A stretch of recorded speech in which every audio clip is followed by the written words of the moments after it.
Okay, the first thing that I want to do today is what's called the midpoint formula.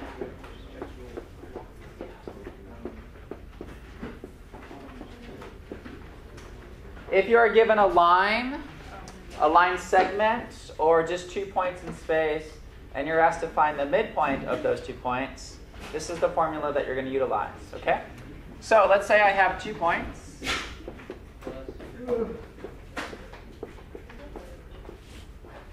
And let's let x1, y1 be the first point, and x2, y2 be the second point. Then your midpoint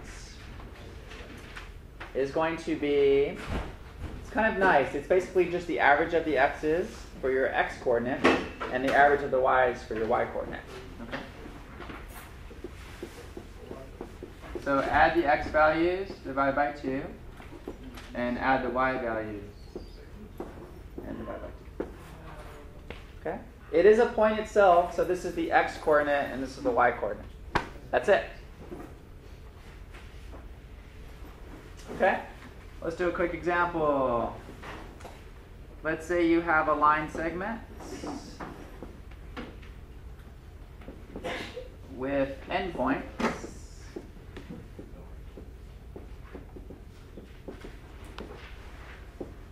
-2, -3, and 6, 8. Find the midpoint. Okay, everybody should be able to do this pretty easily. You're given 2 points, the line segment that forms those 2 points, and then we're asked to find the midpoint. Okay, so if I did a quick sketch, a really small sketch here, -2, -3, maybe right here somewhere, 6, 8, maybe out here somewhere. I want to find the midpoint of that line segment. Okay?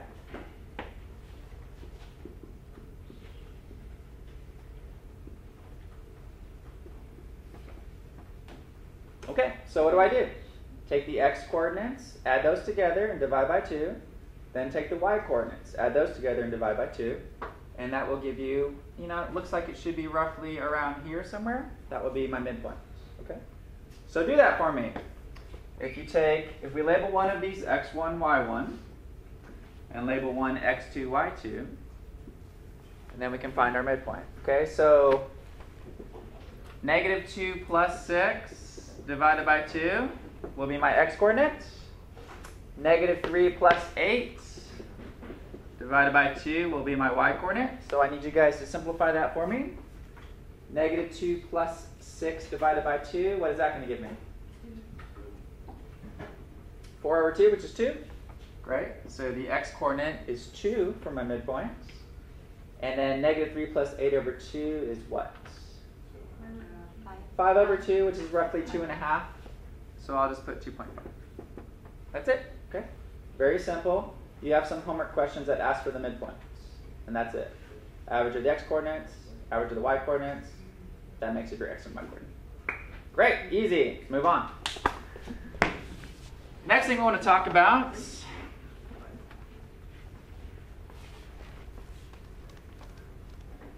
let's do a quick review of interval notation, since it's been a while since some of us have seen that.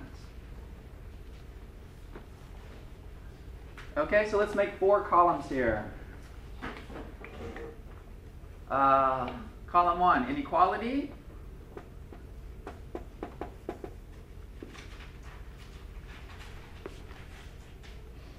Column 2, graph. Column 3, meaning. And column 4, interval. So we have inequality, graph, meaning, and interval. Okay? All 4 of these columns mean the same thing, but let's make sure we understand each of these. X is greater than or equal to -2.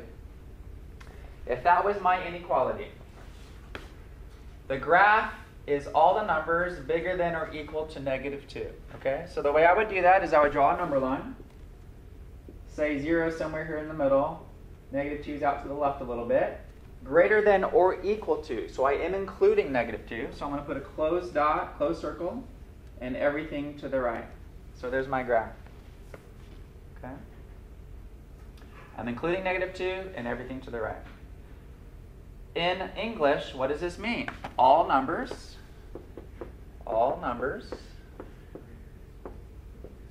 greater than or equal to -2. Greater than, equal to -2. Okay? All of those mean the same thing, and now I want the interval. Your interval is your shorthand notation representation of this graph, okay? Interval notation always works left to right. You have a left point and a right point. So your left point, comma, your right point. So this interval starts at -2, and it goes on forever to the right. Forever is represented as infinity, okay? Then the only thing left to determine is, do I include or not include? If you include, you put a bracket. If you're not including that value, you use parentheses.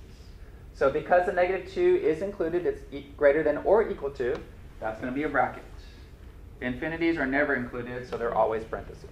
And that's it, okay? All 4 of these columns are representative of the same thing. All numbers bigger than or equal to -2, but you guys need to understand this notation. Okay? Let's try another one. X is less than 5. Go ahead and fill in the rest of this for me. X is less than 5. Graph it, write out the meaning, and then put it in interval notation for me. X is less than 5. And then check it with mine.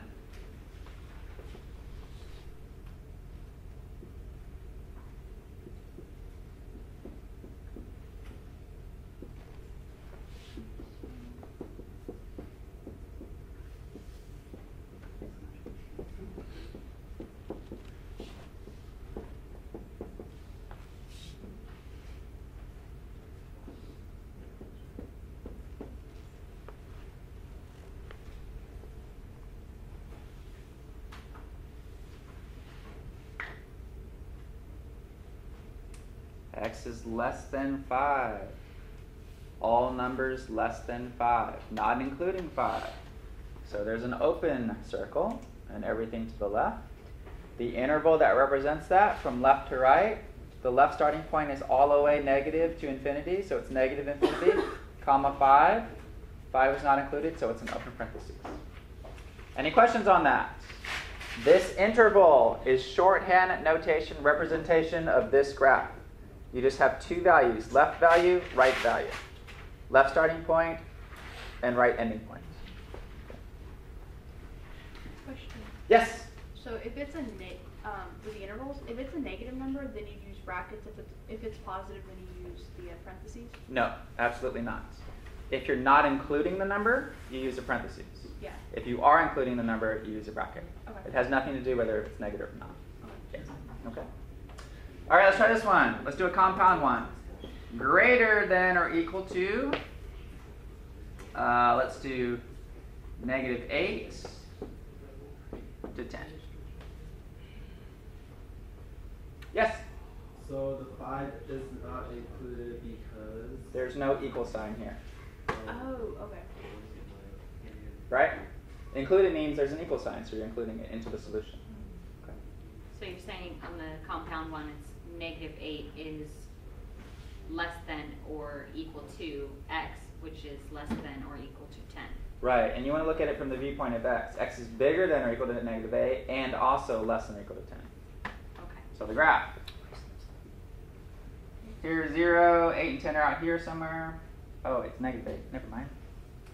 -8 out here, +10 out here. They're both included, and it's just those numbers in between. Okay.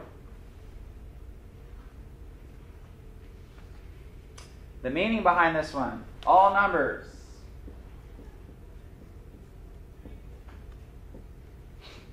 greater than or equal to -8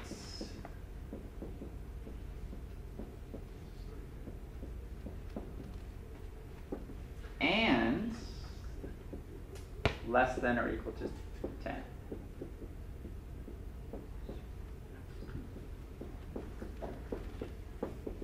What's the interval look like, guys?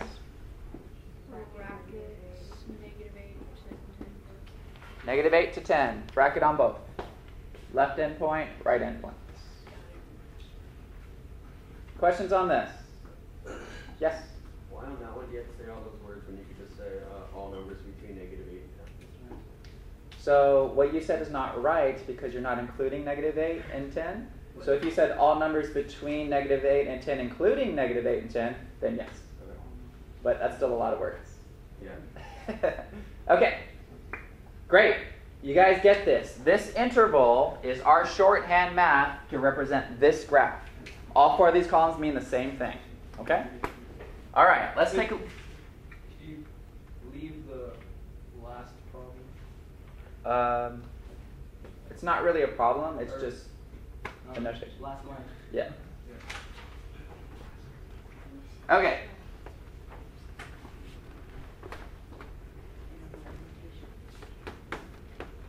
So for any interval, for any problem in this section, you're going to be asked to solve it, graph it, and put it in interval notation. Those 3 things are expected of you.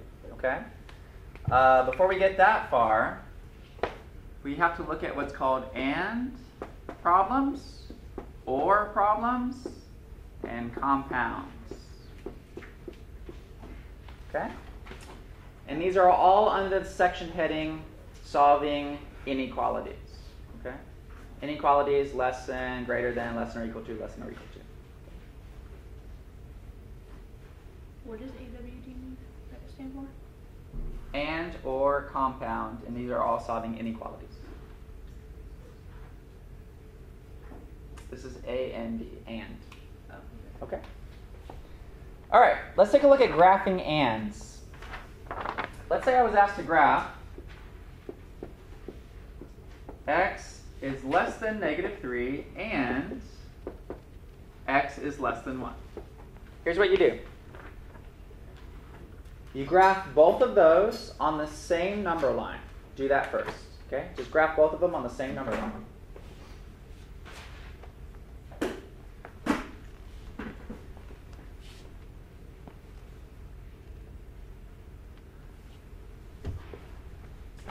So x is less than -3. How do I graph that?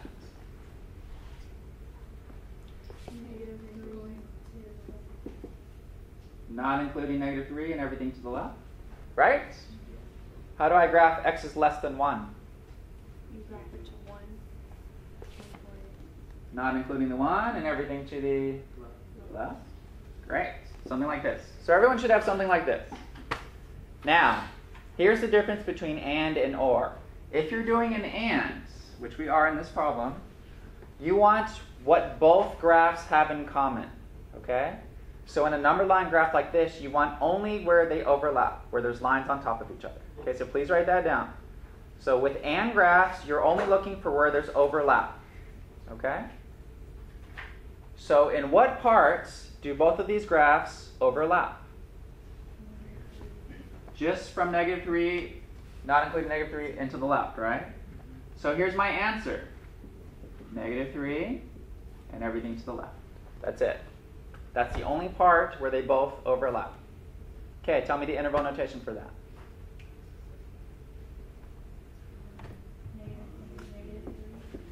-infinity to -3. Okay, you guys should be able to whip that out very quickly, right? So here's the graph, here's the interval, left to right. Where does it start? Where does it end? Question? Did you explain the part where you said overlapping? Yeah, see where there's lines on top of each other? Where does that happen in this picture?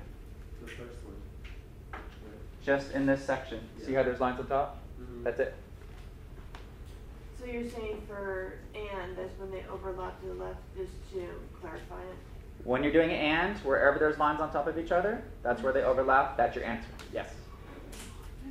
Can you explain the interval, like how it's -infinity to -3 instead of -3 to -infinity? Is it like less than? Because it's left to right. Okay. Where's -infinity? It's the negative numbers. Which is before on the negative left, third. right? Yeah. Okay. So again, look at this picture. Looking from left to right, what comes Okay. first? Negative infinity. Exactly. Okay. So you answered your own question. Right. Okay, let's try another one.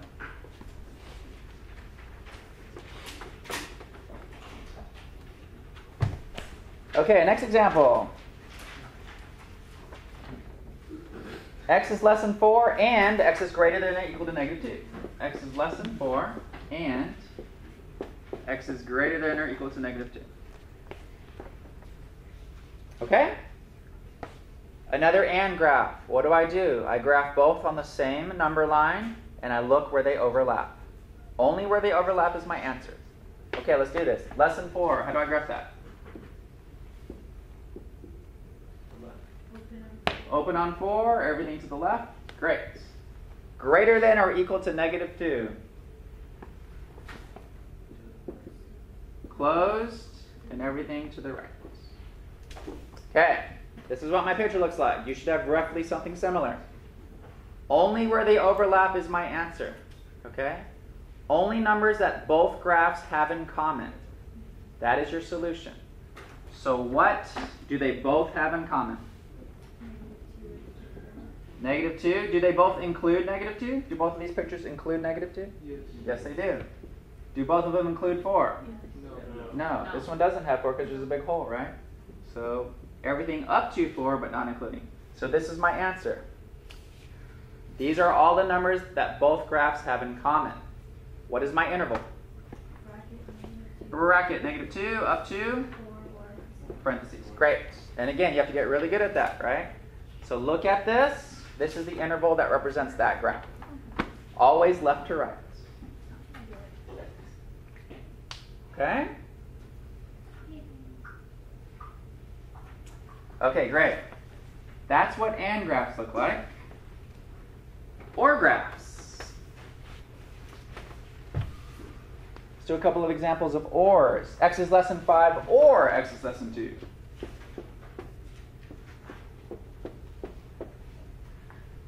The way we work these problems is identical. We just need to know the difference between and or. Okay? X is less than 5. How do I graph that?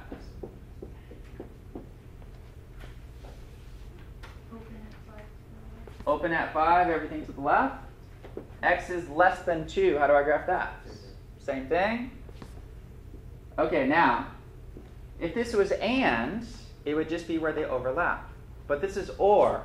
With or graphs, you take all the numbers in the first graph together with all the numbers in the second graph. You just take them all together. Okay? So if I take all the numbers from both of these graphs, what is my final solution going to be? If I take all the numbers from the first graph together with all the numbers in the second graph, what numbers are we talking about? Less than 5. Everything less than 5, right? Okay? What's the interval for that? Negative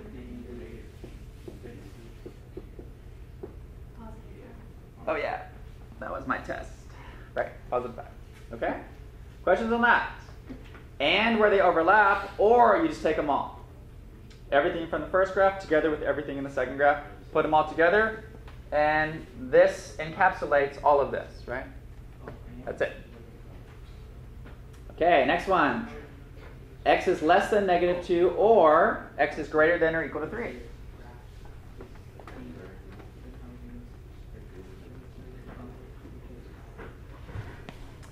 X is less than negative 2, or greater than or equal to 3. Graph both of those on the same number line.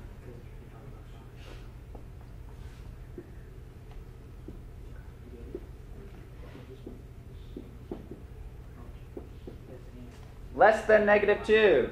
Open on negative 2, everything to the left. Greater than or equal to 3. Closed on 3, everything to the right. If this was an and graph, what would your solution be? No solution. Why? They never overlap. This is an or graph, however. What do I do with or graphs? Just take everything. Okay? So, is there anything else that I have to do? Does this just take everything, just this graph itself? It does, right? So everything here, everything here. Okay, now it's a little tricky to write the answer. Not too tricky, but I have two intervals and I'm putting them together. All right? So this first interval is what? Negative 3 to negative 2. Great. And the second interval is bracket 3 to infinity. And to show that you're putting those together, you put a big U in between them for a union. Okay? Often OR graphs will have unions for intervals.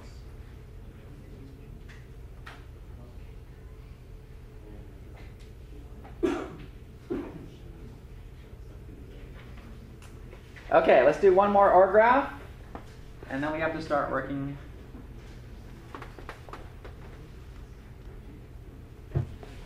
on some problems. X is greater than -1 or X is less than 7. X is greater than -1 or X is less than 7. Graph both of those on the same number line and put it together as an OR graph.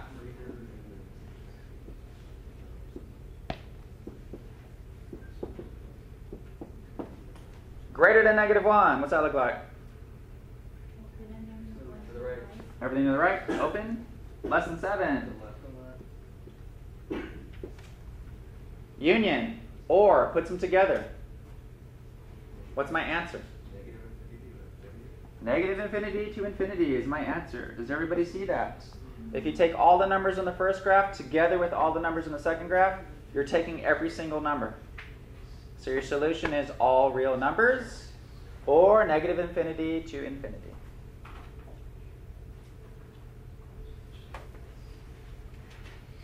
Okay?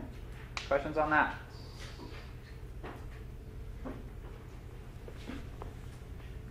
How's it negative infinity to infinity? Left to right. So one graph was covering everything this way, and another graph was covering everything this way. If you put both graphs together, it's covering everything. Okay. Okay? So you're covering everything from negative infinity all the way to positive infinity. Okay.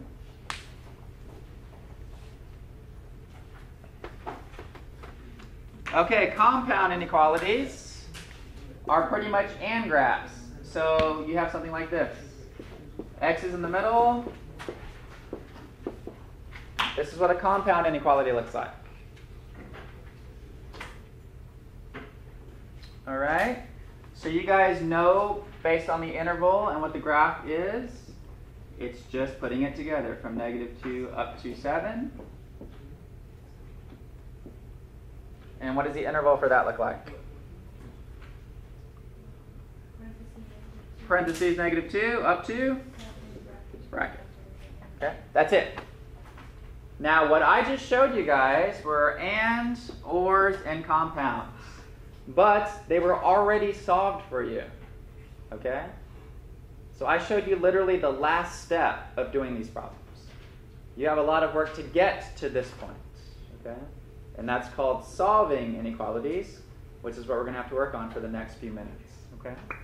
So, solving inequalities.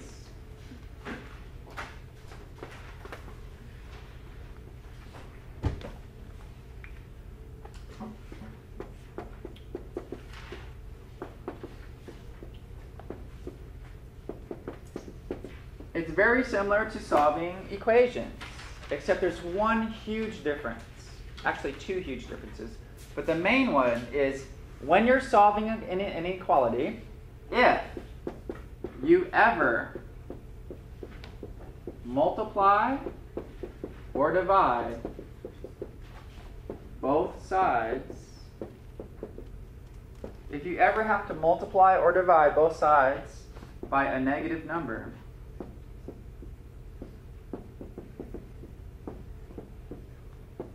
what do we have to do? Yeah, you must switch the direction of the inequality symbol. Okay? You must switch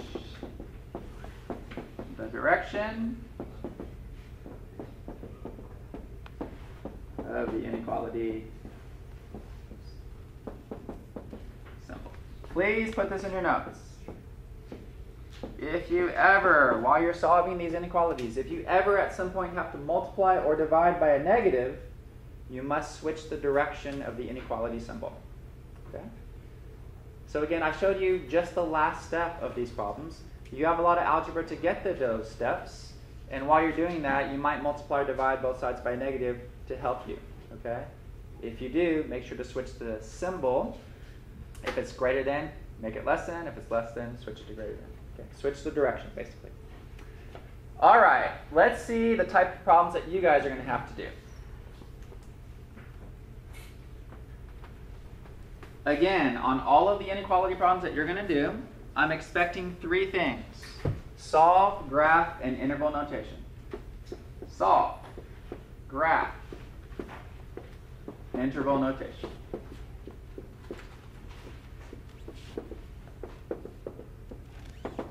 Okay? Example number 1. 5 minus 4x is greater than or equal to 19.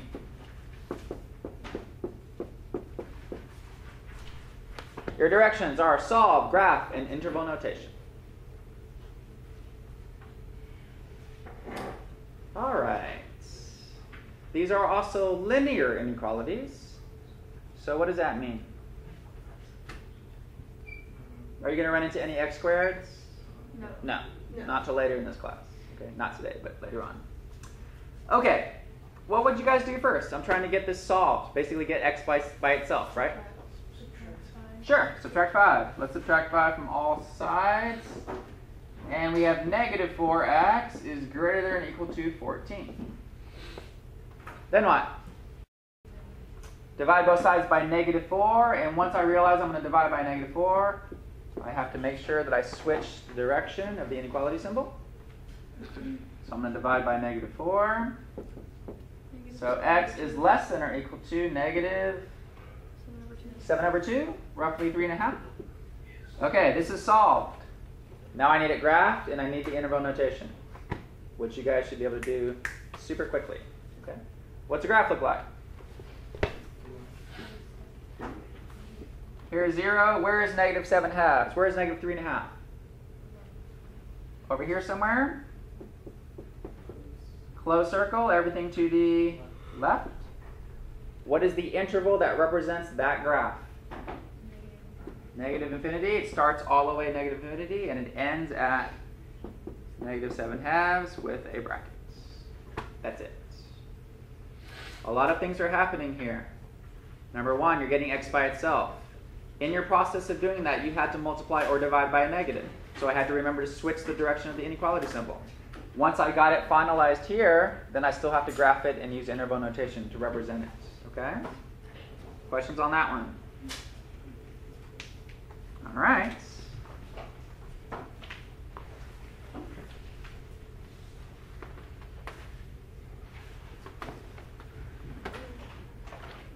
What if this was your problem?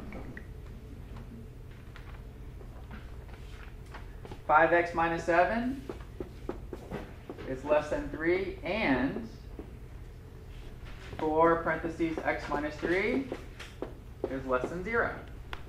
How would I solve this?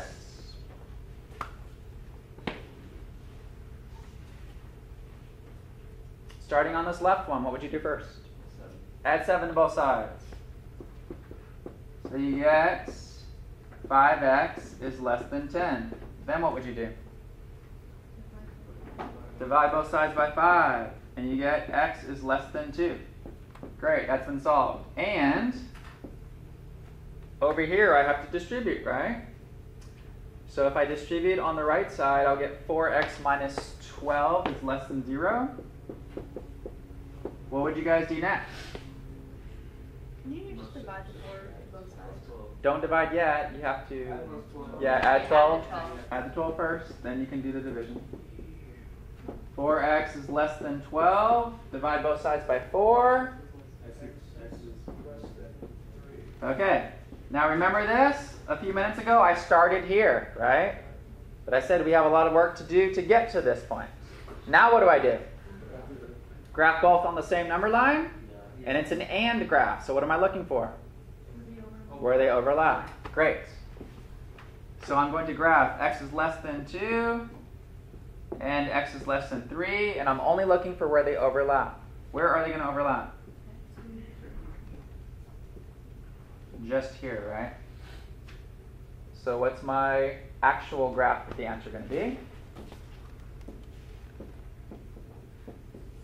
Just to the left of 2. And what's the interval for that?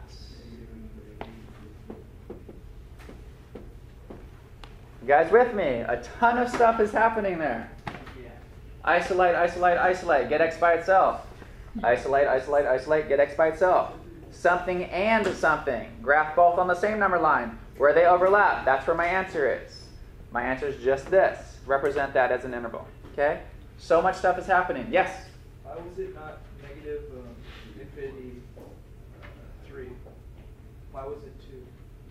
Where do these graphs overlap? Tell me that. Oh, yeah, Okay? If it was an or, it would be 3.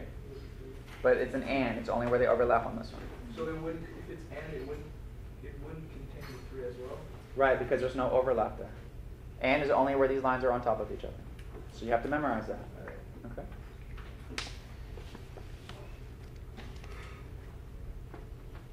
Let's do a couple more examples. You can see all kinds of stuff in these examples. Let's try this one. Oh, here's a good one. Let's throw in some fractions. 1/3 x minus 1/6 less than 1/6 x minus 1/2. This problem looks way worse than it actually is because it's an equation or an inequality.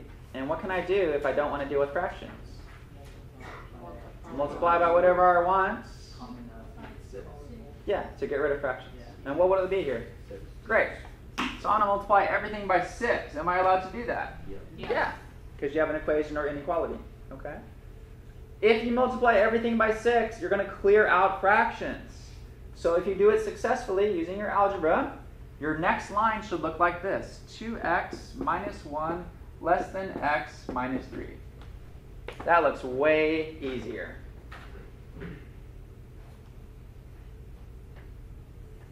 Okay? All I did was distribute 6 to all of those fractions, and you get a lot of things to cancel out.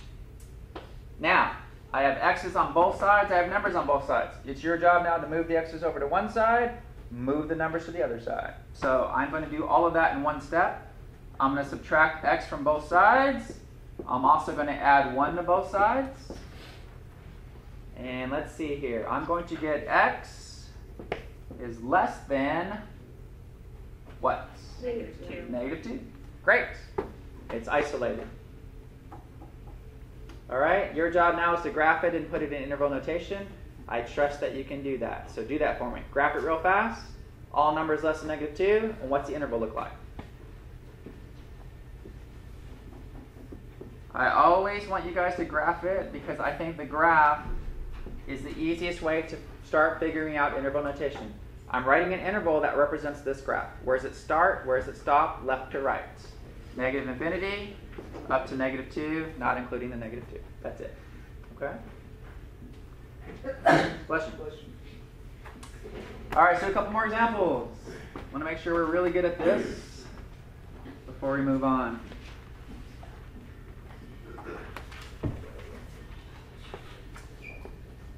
Take a look at this OR one. 2x minus 1 greater than or equal to 2 minus x, or 3x plus 4 less than or equal to 2x plus 1. Get that thing solved for me. Isolate x for both of those. Get it to an OR graph.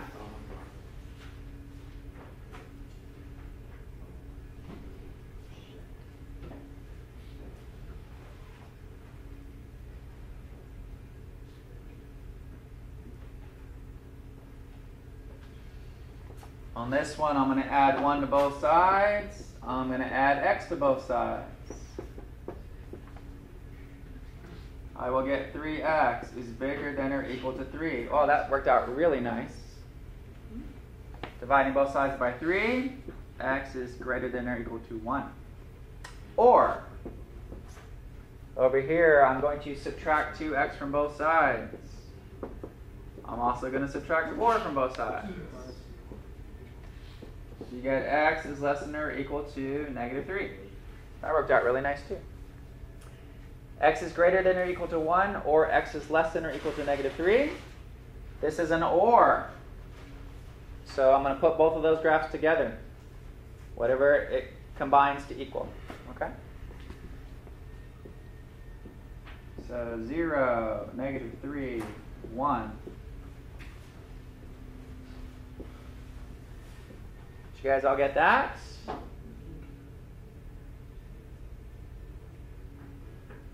And then you need an interval to represent that. So, negative infinity to negative 3, union 1 to infinity. That's it. Okay? Again, so much is happening. I had to isolate for x on both of those, then use the fact that it's an OR graph. I put both pictures on the same number line. With an OR graph, you just take both together. Since they're going in opposite directions, I just leave that graph. That will take both of them together. And it's 2 intervals with a union sign between it. Okay?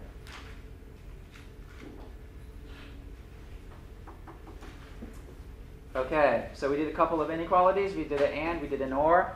Now let's do a compound inequality.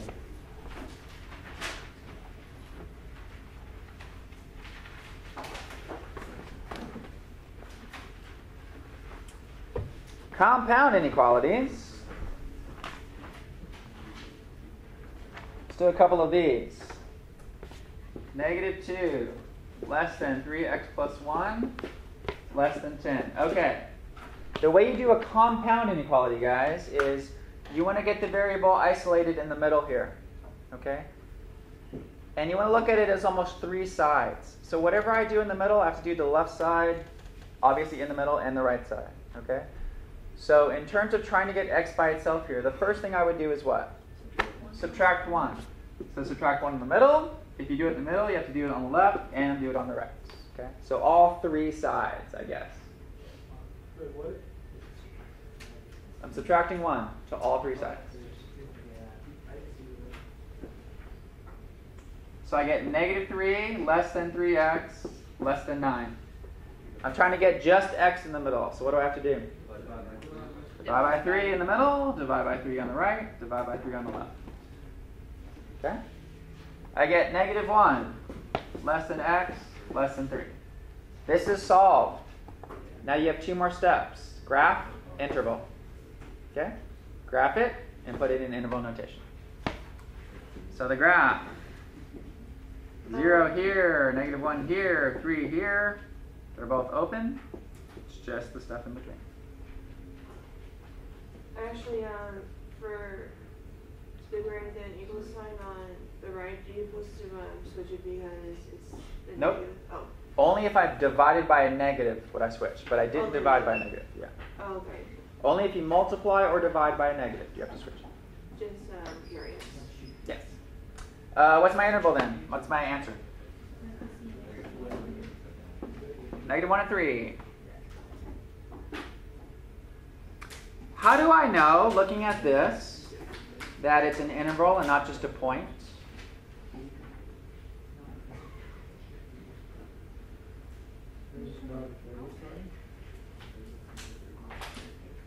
What does the point negative 1 comma 3 look like? Does it look just like this? Yes. So you can't know. It has to be based on the context of the problem, right? I'm solving an inequality. I'm expecting an interval for an answer. If I was doing stuff where I was asking about points or graphs in a 2-dimensional space, then this could potentially be a point, okay? So just make sure this looks identical. If I had this in a different problem, negative 1 comma 3 is a point.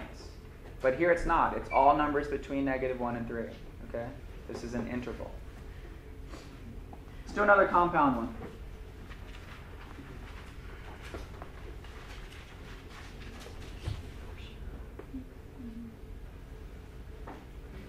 All right, this is a good one. Negative 1 less than or equal to 3 minus 2x less than 11. Solve that one for me.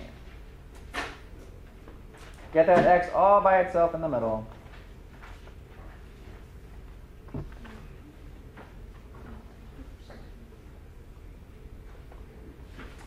I'll do it while you're doing it and see if we get the same answer.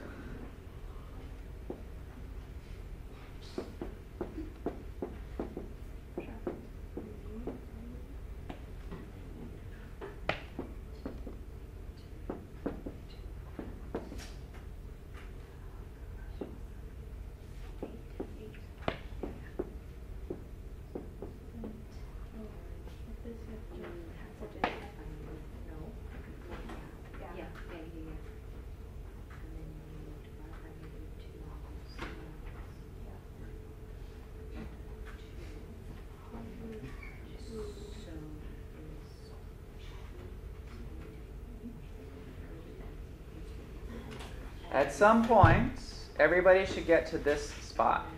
2 greater than or equal to x greater than -4. Okay? What I had to do is I subtracted 3 from both sides, and I had to divide everything by -2. When I did that, I had to switch these inequalities. Okay? Now, here's a big step. In math, with interval notation, it's always left to right. Okay? So right now, this is not working so well for me. Why? Because the 2 is on the left. Right, because the higher number is on the left when it should be on the right. Okay? So from this step to this step, I'm not changing anything.